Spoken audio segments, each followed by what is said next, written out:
بسم اللہ الرحمن الرحیم الصلاة والسلام علی رسولہ الکریم وعلی آلہ وصحبہ اجمعین۔ میرے بھائی اور دوستو،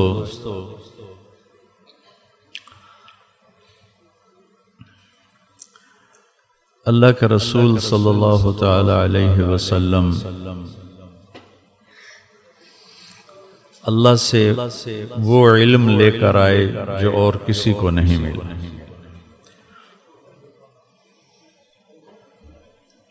اور اتنا لے کر آئے کہ جو اور کسی کو نہیں ملا، بے خطا۔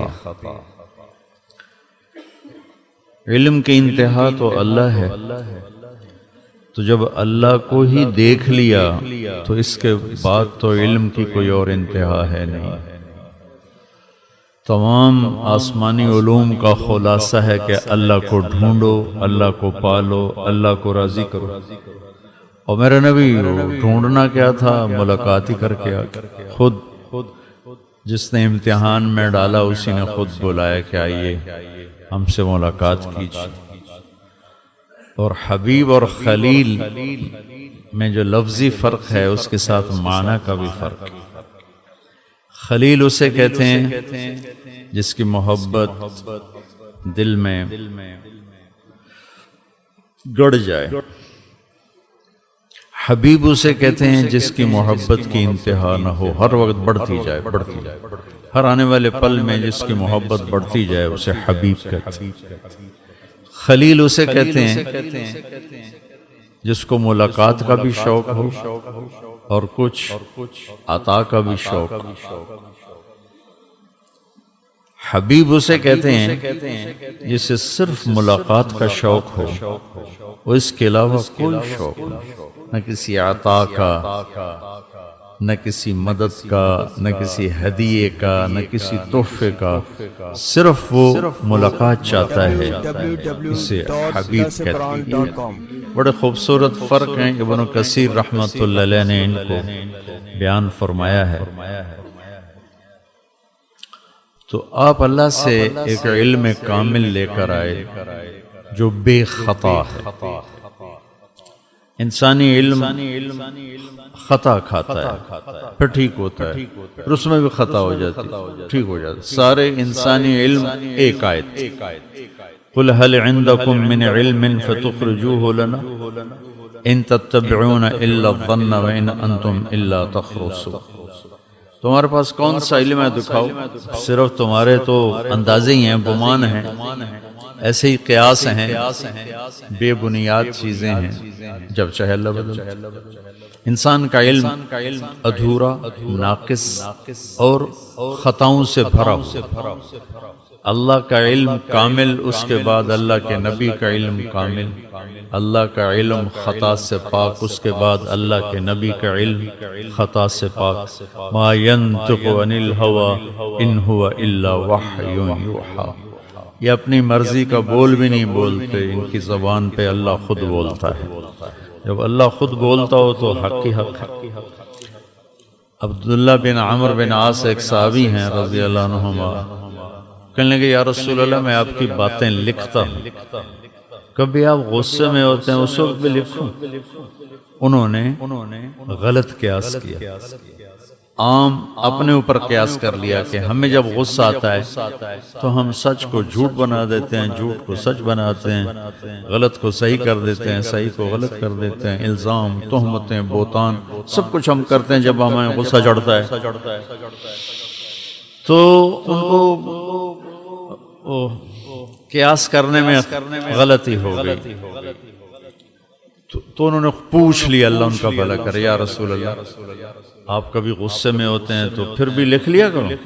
آپ نے کہا اکتب، لکھو، فوالذی نفسی بیدہ، اس ذات کی قسم جس کے قبضے میں میری جان ہے، لا یخرج من ھذا، یوں کیا، لا یخرج من ھذا الا الحق، زبان بیچ میں باہر نکال کے پکڑ کے لکھو، غصے میں بھی ہوں تو لکھو اس ذات کی قسم جس کے قبضے میں میری جان ہے، یوں کیا، اس زبان سے حق کے سوا کچھ نہیں نکلتا۔ تو میرے بھائیو عزیزو، اللہ اس کے رسول کو راضی کرنا کامیابی ہے، یہ چاروں کتابوں کے علم کا خلاصہ ہے۔ اللہ اس کے رسول کی محبت، اللہ اس کے رسول کی اطاعت۔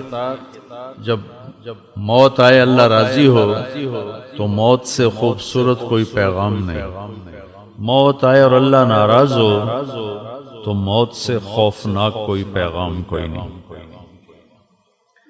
تو میں ایک حدیث سناتا ہوں آپ کو اللہ کے نبی کہ اطاعت مکمل ہوتی ہے محبت سے، محبت ہوتی ہے تو آدمی مانتا، محبت نہ ہو تو کم مانتے ہیں، پھر تو ڈنڈے والا ہوتا ہے، وہ اندر وہ تو نفاق ہوتا ہے۔ اس لیے میرے نبی نے کہا لا یؤمن احدکم حتی یکون ہواہ تبعا لما جئت بہ، ایمان تمہارا اس وقت مکمل ہوگا جب تم میرے تابع ہو کے چلو۔ لا یؤمن احدکم حتی اکون احب الیہ من ولدہ ووالدہ والناس اجمعین، سارے رشتے، ماں باپ بیوی بچے، اپنی ذات بھی، ان سب سے زیادہ جب مجھے پیار کرو گے پھر ایمان والے بنو، ایمان والے اس کے بعد بنو، یعنی کامل ایمان والے۔ ویسے جو ایک دفعہ کلمہ پڑھ لے، ساری زندگی کچھ بھی نہ کرے اور وہ کلمے پہ مر جائے تو ایمان والا ہی ہے وہ، ایک نہ ایک دن اس کی بخشش ہو جائے گی، ایک نہ ایک دن اللہ تعالیٰ کی رحمت آئے گی۔ تو اللہ اس کے رسول کا پیار، ان کی اطاعت، یہ سرمایہ ہے جو موت پہ ساتھ جاتا ہے، باقی ہر کوئی یہیں چھوڑ کے چلا جاتا ہے۔ تو اللہ کے نبی سے محبت کا راستہ کیا ہے اور اللہ کے نبی سے محبت کی پہچان کیا ہے؟ ایک حدیث،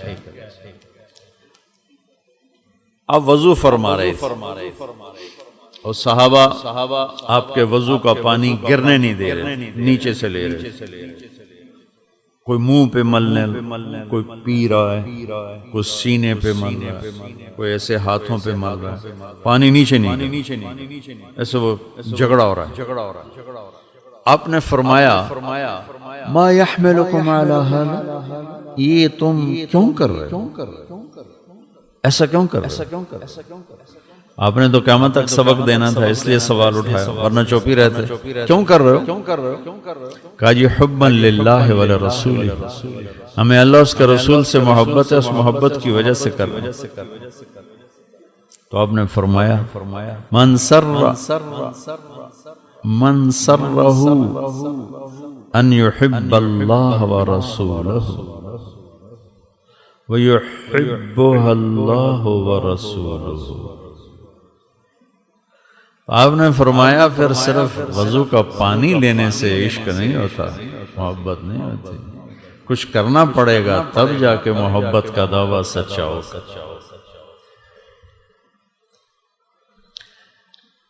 اور فرمایا کہ میں تمہیں بتاتا ہوں کہ اللہ اور اس کا رسول کس سے پیار کرتے ہیں اور اللہ اور اس کا رسول کس کی محبت کو قبول کرتے ہیں۔ ایجاب قبول ہوتا ہے تو نکاح ہوتا ہے نا، ایجاب قبول دونوں طرف سے قبولیت ہو تو ایک عمل وجود میں آتا ہے۔ اب ہم تو کہیں ہم عاشق رسول ہیں، ہم عاشق رسول، اوپر سے جواب ہے ہو ہی نہیں، پھر تو ہمارا دعویٰ خارج ہو گیا نا۔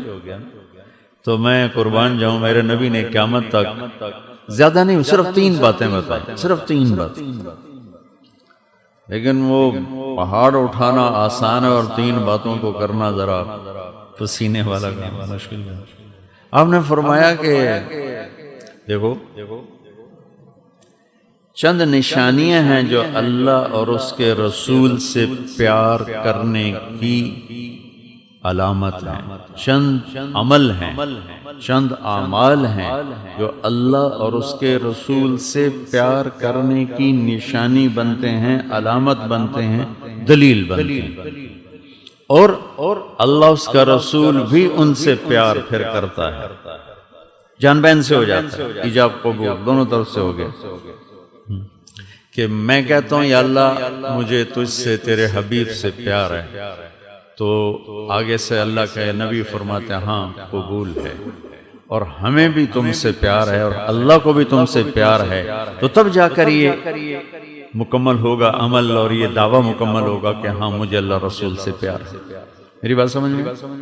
من سرہ، جسے یہ پسند ہو، ان یحب اللہ ورسولہ، کہ اللہ رسول سے محبت کرے اور وہ محبت وہاں بھی قبول ہو، وَيُحِبُّهُ اللَّهُ وَرَسُولُهُ، اور پھر اللہ اور اللہ کا حبیب بھی اس سے پیار کریں، تو اسے کیا کام کرنا پڑے گا؟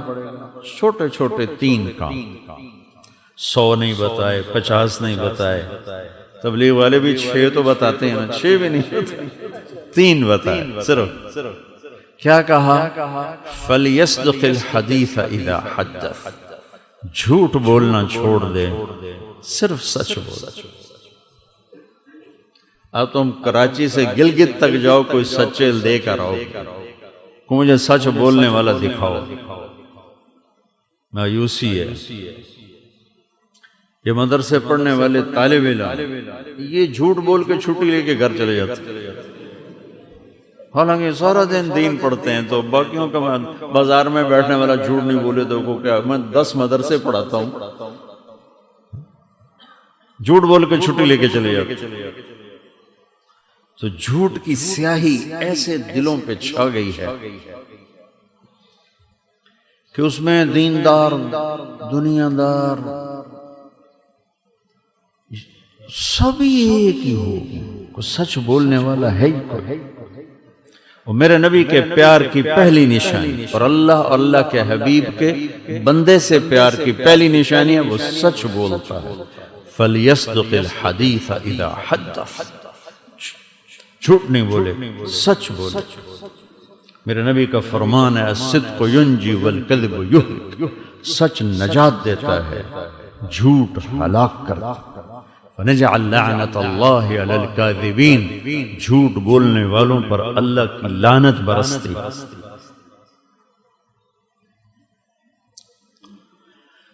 تو بڑے درد سے کہتا ہوں پاکستان تو اتنی دفعہ پھر کے دیکھا ہے، دنیا بھی پھری ہے، سچے ملتے ہی کوئی۔ اور دیکھو کراچی کے بازاروں میں کتنے سچ بولنے والے بیٹھے ہیں، دفتروں میں، گھروں میں کتنے سچ بولنے والے بیٹھے ہیں۔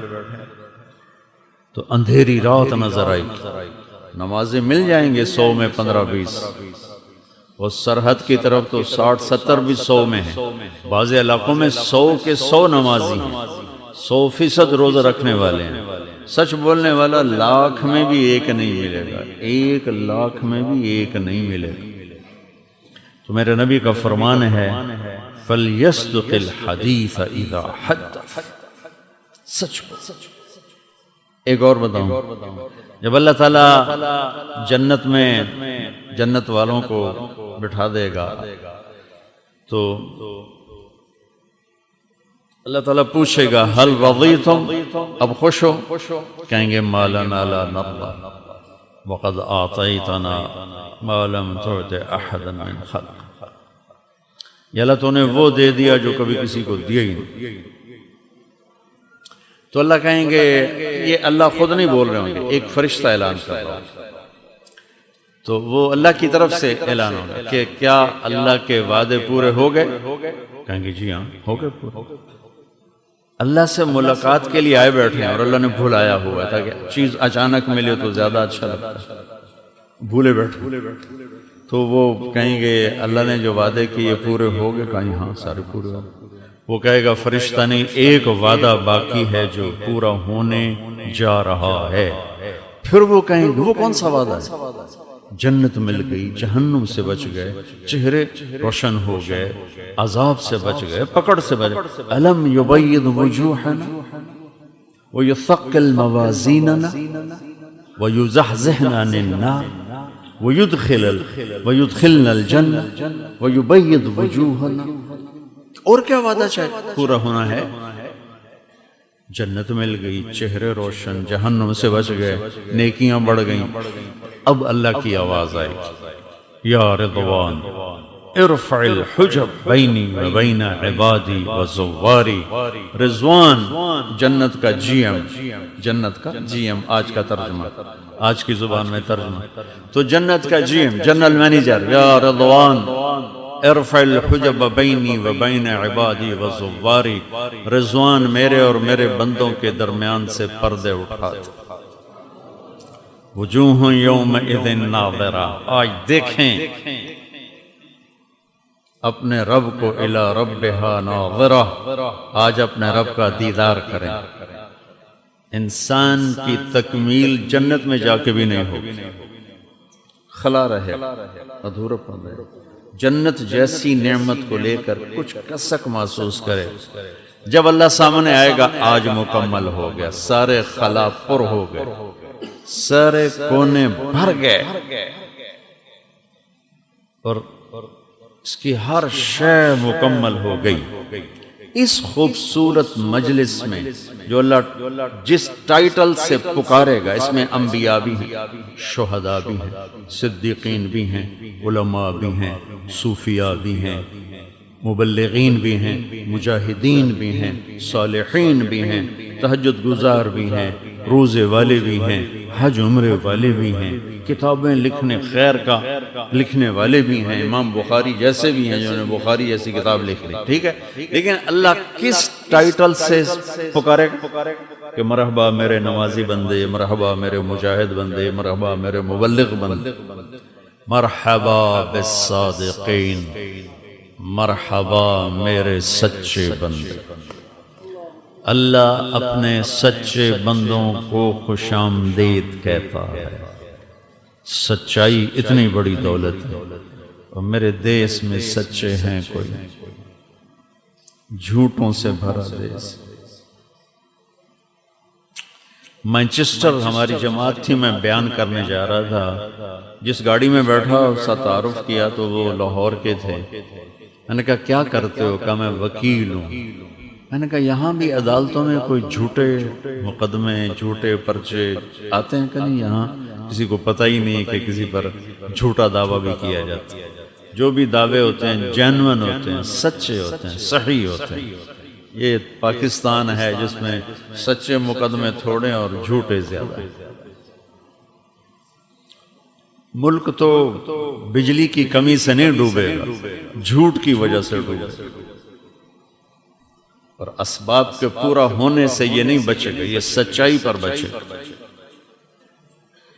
دوسری بات، فَلْيُؤَدِّ الْأَمَانَةَ إِذَا تُمِنْ، کہ وہ زندگی بھر کسی سے خیانت نہیں کرے گا، دھوکہ نہیں دے گا، فراڈ نہیں کرے گا، ہیرا پھیری نہیں کرے گا، دیانت داری سے کام کرے گا. سچائی اور امانت، سچائی اور دیانت. اب دیکھیں ہمارے نبی کی صفات کو اللہ کے سوا کوئی نہیں گن سکتا، لیکن آپ کی دو صفتیں ہائی لائٹ ہوئیں مکی زندگی میں، الصادق الامین، سچے اور امانت والے. آپ سچے بھی ہیں اور کسی کو دھوکہ بھی نہیں دیتے. اگر آپ مجھ سے پوچھیں کہ اسلام کو دو لفظوں میں بیان کرو، دو لفظوں میں، تو میں کہوں گا سچائی اور امانت، سچائی اور امانت، سچائی اور دیانت. امانت دیانت. آپ مجھ سے پوچھیں ساری دنیا کے کفر کو دو لفظوں میں بیان کرو، تو میں کہوں گا جھوٹ اور دھوکہ، جھوٹ اور دھوکہ، جھوٹ اور دھوکہ، جھوٹ اور دھوکہ. ساری دنیا کا کفر جھوٹ میں اور دھوکے میں بھرا ہوا، سارا اسلام سچائی اور دیانتداری میں بھرا ہوا.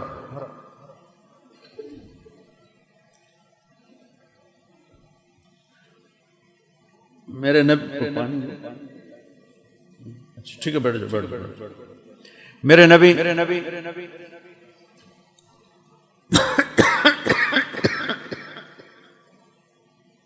دو چار گون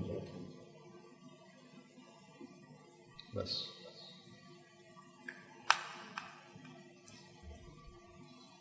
ایک صحابی ہیں جریر بن عبداللہ رضی اللہ عنہ، شاہی خاندان کے تھے، یمن کے. انہوں نے اپنے نوکر سے کہا منڈی سے گھوڑا لے کے آ، میں پیسے دے دوں گا گھر.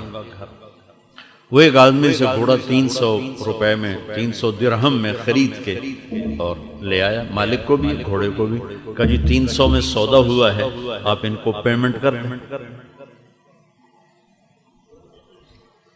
حضرت جریر نے دیکھا تو گھوڑا قیمتی تھا، یہ تو شاہی خاندان کے تھے، گھوڑوں کی نسلوں کو جانتے. وہ عام سادہ سا بدو تھا، اسے پتہ ہی نہیں تھا اس کے گھوڑے کی قیمت کیا ہے. تو دل جوئی کے لیے بولے ہاں بھائی تیرے گھوڑے کی قیمت 400 کر دوں؟ کہنے لگا کر دو. 500 کر دوں؟ اس نے کہا کر دو. کہا 600 کر دوں؟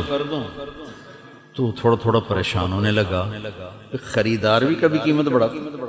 جب آپ سودا لینے جاتے ہو دکاندار کہے یہ 100 روپے کی تم کو نہیں میں تو 200 میں دوں گا. کوئی ایسا پاگل دیکھا؟ دونوں طرف گھٹانے کا چکر، وہ بڑھانے کے چکر میں ہوتا ہے دکاندار اور یہ گھٹانے کے چکر میں ہوتا ہے. تو کہنے لگے 700 کر دوں؟ تو اس پر تھوڑی بے یقینی کی کیفیت آ گئی. 800 کر دوں؟ وہ کہنے لگا حضور میں تو 300 تو بھی راضی ہوں. اب 500 کیڑی گل دا بتایا جو میں میری پر ضرور کرو، میں تو غریب بندہ. کہ اس کو 800 دے دو، گھوڑا باندھ. وہ جب چلا گیا تو نوکر نے پوچھا غلام نے، حضرت میں جو 300 میں سودا کر کے آیا تھا شرن، دیکھو یہ میری گھڑی، میں 1000 میں بیچوں یا 100 میں بیچوں، اپنی خوشی سے اگر میں اس کو 100 روپے کی بیچ رہا ہوں تو شرعی قانون میں کوئی گرفت لیکن ایک اخلاق کا قانون. یہاں شرعی قانون پورا تھا، مالک نے 300 میں سودا کیا، ڈن. یہ 300 دیتے گھوڑا باندھ لیتے. اب ان کی یہ اوپر کھڑے ہوئے ہیں، اوپر کھڑے. فرمایا کہ میرے دوست اس کا گھوڑا 300 کا نہیں تھا، اسے خود نہیں پتا، یہ 800 کا تھا. اگر میں 300 میں رکھ لیتا تو یہ دھوکہ ہوتا، اور میں نے اللہ کے نبی کے ہاتھوں میں ہاتھ دے کر وعدہ کیا تھا. میرے نبی نے مجھے فرمایا تھا جب تک زندہ رہنا کسی کو دھوکہ نہ دینا، سب کی خیر خواہی چاہنا، سب کی خیر خواہی چاہنا. میرے نبی نے فرمایا یتبع المؤمن علی الخصال کلہا. میرا امتی میرے دور میں ہو یا 1439 جو آج کا دور، میرا امتی انسان ہے، ہر گناہ کر سکتا، بشر دو نہیں کرے. وہ چاہے پہلی صدی ہو چاہے 15ویں صدی، دو نہیں کرے گا. میرا امتی ہر خطا کر سکتا ہے. یتبع المؤمن علی الخصال کل، دو کبھی نہیں کرے گا. الکذب والخیانہ، ایک جھوٹ کبھی نہیں بولے گا، ایک دھوکہ کبھی نہیں دے گا، ایک جھوٹ کبھی نہیں بولے گا، ایک دھوکہ کبھی نہیں. اب دیکھو بازار میں پورے ملک میں دھوکے بازی، فراڈ، فریب، جھوٹ کی کالی رات ہے. اسے ساری دنیا کے سونے چاندی کے ڈھیر بھی اس دیش کو دے دو تو یہ خوشحال نہیں ہوں گے، کیونکہ اوپر والے کا فیصلہ نہیں ہے، فیصلے اوپر سے آتے ہیں.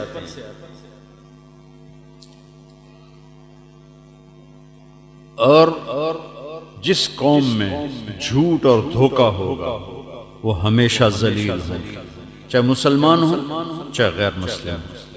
جس قوم میں سچائی اور دیانت ہوگی وہ ہمیشہ عزت میں رہیں گے، چاہے کافر ہوں چاہے مسلمان. موت کے بعد اگر کفر ہے تو ختم، ایمان ہے تو کام بن جائے گا. یہ ایسی عالمگیر، بلکہ اس کے ساتھ ایک اور جوڑ دیں تو مکمل ہو جائے گا. جس انسان میں، جس قوم میں، جس صوبے میں، جس شہر میں، جس خاندان میں سچ ہو، دیانتداری ہوگی، انصاف ہوگا، انہیں پوری دنیا کے گھاٹے بھی ان کے دروازے بند نہیں کر سکتے، ان کے دروازے اللہ کھلے رکھے گا، ان کو عزت کے اللہ تعالیٰ چادر پہنائے، ان کو عروج کی چوٹیوں پر پہنچائے۔ یہ غیر مسلم ہیں تو موت تک انہیں کوئی ہلا نہیں سکتا، یہ مسلم ہیں تو دنیا بھی ان کی اور آخرت بھی ان کی۔ جس انسان میں، جس خاندان میں، جس گھر میں، جس دفتر میں، جس شہر میں، جس صوبے میں، جس قوم میں، جس ملک میں جھوٹ ہوگا، دھوکہ ہوگا، ظلم ہوگا، انہیں ذلت کی کالی رات سے کوئی نہیں نکال سکے، ذلت پستی ان کا مقدر ہو جائے گی، انہیں دنیا کے سارے مادی اسباب و وسائل کے باوجود عزت کا دن دیکھنا نصیب نہ ہوگا اور چین کی رات دیکھنی نصیب نہ ہوگی، کیونکہ فیصلے آسمانوں سے اترتے ہیں۔ یہ اس دن کے روزے دار ہوں اور رات کے تہجد گزار ہوں، لیکن ظلم ہو، جھوٹ ہو، دھوکہ ہو، ذلت ہی ذلت۔ یہ رات کو شرابیں پی کے سوئیں، دن میں اللہ کو گالیاں نکالیں، سچے ہوں، دیانتدار ہوں، انصاف کریں، موت تک اللہ انہیں عزت دے گا، موت تک اللہ انہیں عزت دے گا، انہیں زوال نہیں آ سکتا۔ موت کے بعد تو وَامْتَازُوا الْيَوْمَ أَيُّهَا الْمُجْرِمُونَ یا ان اللہ لا یغفر ان یشرک بہ ویغفر ما دون ذلک لمن یشاء، اللہ شرک معاف نہیں کرے گا، باقی جسے چاہے وہ معاف کرے، تو وہ معاملہ الگ ہے۔ لیکن یہاں میرے بھائیو، یہاں ہو، اب سب نوجوان مجھے نظر آ رہے ہو، اللہ کے واسطے سچ بولنا سیکھو، جھوٹ کو زندگی سے نکال دو، اللہ کے واسطے دیانتداری سیکھو، امانت داری سیکھو، دھوکے سے بچو، فراڈ سے بچو، ظلم سے بچو، اچھوں سے برے، بروں سے اچھے دنیا میں ہوتے چلے آئے۔ یزید کی برائی تو آپ سنتے ہی رہتے ہو، آج میں یزید کے بیٹے کی تعریف کر کے آپ کو سناتا ہوں۔ یزید جوانی میں مر گیا، 41 سال یا 39 سال کی عمر، اس کے بیٹے کا نام تھا معاویہ بن یزید، وہ 22 برس کی عمر میں حاکم بن گیا، کتنا؟ 3 بر اعظم کا، 3 بر اعظم پر حکومت، اور سارے دشمن زیر، کوئی سر اٹھانے کی طاقت نہیں رکھتا ہے، اور 22 سال کی عمر ہے، دنیا کا سب سے طاقتور حاکم ہے۔ 40 دن حکومت کی اور سارے بنو امیہ کو اکٹھا کیا اور کہا کہ دیکھو، کان ابی جبارن، میرا باپ جبار تھا، ظالم تھا، اس نے ظلم کیا، اور اہل البیت کا خون اس کی گردن پر ہے، اور جس تخت کے نیچے میرے نبی کی اولاد کا خون بہا ہو، میں اس تخت پہ لعنت بھیجتا ہوں، یہ ہے تمہاری حکومت، جس کو دینا چاہتے ہو دے دو، مجھے نہیں چاہیے۔ اور 3 بر اعظم کی سلطنت چھوڑ کر جا کے گھر میں بیٹھ گیا۔ یزید اہل البیت کے دشمنوں میں کھڑا ہوگا اور معاویہ بن یزید اہل البیت کے عشاق میں کھڑا ہوگا، ان کے خدام میں کھڑا ہوگا۔ 3 بر اعظم چھوڑ دیے، آسان کا 10 روپے پر جھوٹ بولتا ہے۔ تو جس قوم میں سچائی، دیانتداری، انصاف ہوگا، ہلاک نہیں ہوگا۔ اللہ کے واسطے کسی پہ زیادتی نہ کرو، کسی کو دھوکہ نہ دو، کسی سے جھوٹ نہ بولو۔ آسمان والا بیدار ہے، زندہ ہے، سویا نہیں، اور اس کے خزانے بھرے ہوئے ہیں، تم مانگنے والے بنو، وہ دینے میں دیر نہیں لگاتا ہے۔ تیسری بات جی، من سرہ ان یحب اللہ ورسولہ ویحبہ اللہ ورسولہ جسے یہ پسند ہو کہ اللہ رسول اس سے پیار کریں اور اس کے پیار کو اللہ رسول بھی قبول کریں، 3 کام کرنے پڑیں گے۔ 2 میں نے بتا دیے، سچ بولنا ہوگا، دیانتداری سے زندگی گزارنی ہوگی، دھوکہ نہیں دینا ہوگا، امانت میں پھیرا پھیری نہیں کرنی، فَلْيُحْسِنْ جِوَارَ مَنْ جَاوَرَهُ، سارا معاشرہ مکمل کر دیا۔ سچائی، دیانتداری معاشرے کا باطنی حسن ہے اور یہ بات معاشرے کا ظاہری حسن ہے۔ فرمایا کہ پڑوسی سے اچھا سلوک کرے گا، جو مجھ سے پیار کرے گا وہ پڑوسی سے اچھا سلوک کرے، جو میرے اللہ سے پیار کرنے کا دعویٰ کرے گا وہ پڑوسی سے اچھا سلوک کرے، اور جو میری اور میرے رب کی محبت لینا چاہتا ہے تو پڑوسی سے اچھا سلوک کرے، چاہے مسلم ہے، مشرک ہے، اپنا ہے، پرایا ہے، تمہارے ساتھ اچھا سلوک کرتا ہے، برا کرتا ہے، یہ سارے پتے کاٹ کے فرمایا اگر تمہارے سائے میں ہے ہم سایہ، ایک ہی سایہ، ہم سایہ، ٹھیک ہے نا، ہم سفر ہوتا ہے ایک ہی سفر، ہم سایہ، سایہ ایک ہی سایہ ہے دونوں کا۔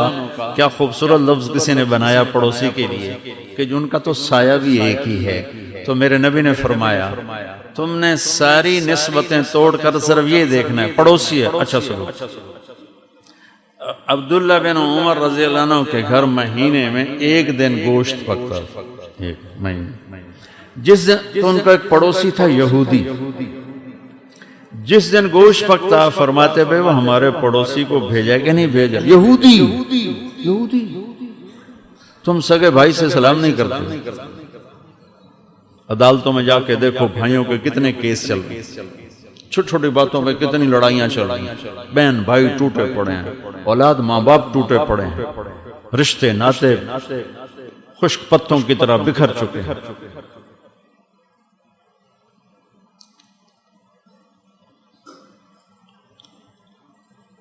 بھائی ہمارے پڑوسی کو بھیجا، کہا جی نہیں بھیجا، کہ پہلے اسے کھلاؤ پھر میں کھاؤں گا۔ امام ابو حنیفہ رحمۃ اللہ علیہ کا ایک پڑوسی تھا، نوجوان، شراب پی کے نا رات کو غل غپاڑا شور مچاتا تھا اور یہ شعر گاتا تھا، اضاعونی و ای فتن اضاعو لیوم کریہت و صداد ثغر، بندہ میں بڑا بڑا ہوں پر لوکا میری قدر کوئی نہیں کی تھی۔ یہ اس کا ترجمہ پنجابی میں بتا دیا، بندہ میں بہت بڑا تھا پر لوگوں نے میری قدر کوئی نہ کی، بندہ میں بہت چنگا تے بڑا بندہ ہوں پر انہاں لوکا میں پچھاڑیا ہی کوئی نہیں۔ ایک رات پولیس افسر گزر رہا تھا، اس نے دیکھا اتنے بڑے امام کے پڑوس میں شراب کا شور، انہیں پکڑ کے جیل ڈال دیا۔ 3-4 دن وہ شور نہیں سنائی دیا، تو امام صاحب کہنے لگے بھائی وہ ہمارا پڑوسی کدھر ہے، وہ شور شرابہ نہیں ہے۔ تو لوگوں نے کہا جو ان کو تو پولیس لے گئی، وہ شراب پی کے شور مچا رہا تھا، تو کوئی ہمارے جیسا شکر ہے جان چھٹی نامراد۔ تو امام صاحب اسی وقت اٹھے، صبح کا انتظار نہیں کیا، وہ جا کے پولیس افسر کے دروازے پہ دستک دے، کہا حضرت آپ اس وقت، کبھی میرے پڑوسی کو چھوڑ دو، کہا میں نے تو آپ کی وجہ سے پکڑا، کہا میری وجہ سے چھوڑ دے۔ اس کے ساتھ گئے، جیل سے نکال کر کہنے لگے کہوں بھائی اسی تیری قدر کیتی ہے کہ نہیں کیتی، لوگاں تو نہیں کیتی پر میں تو کیتی ہے نا جی حضرت، آج تو بعد میری توبہ، میرے پیو دی توبہ جو میں شراب پی جاؤں۔ تو میرے عزیزو پڑوسیوں سے اچھا سلوک کرو، ہمسائے سے اچھا سلوک کرو، ان کی کمی کوتاہی کو پی جاؤ، برداشت کر جاؤ، معاف کر دو۔ سچائی، دیانتداری، پڑوسی سے اچھا سلوک، 3 کام ہیں انشاءاللہ۔ کیا موت بھی آئے گی تو عزت سے، قبر میں جاؤ گے تو استقبال ہوگا، حشر میں اٹھو گے تو اللہ کے نبی کا حوض کوثر تمہارے لیے تیار ہوگا، ان کے ہاتھوں سے جام کوثر پیتے ہوئے پل صراط تمہیں خود پار کروائیں گے اور جنت میں خود ساتھ لے کر جائیں گے۔ یہ 3 اتنے عظیم الشان کام میں بتا رہا ہوں، یہ تبلیغ کا کام بھی اسی کو سیکھنے کی محنت ہے۔ اسی کا اجتماع بھی آج شام سے شروع ہے. آپ سارے بھائی اجتماع میں بھی تشریف لائیں، اور جب آپ کو موقع ملے وقت بھی لگائیں، اور آج سے یہ نیت کر کے اٹھو کہ سچ بولنا ہے، دیانتداری سے چلنا ہے، اور پڑوسی سے اس نے سلوک. چلیں.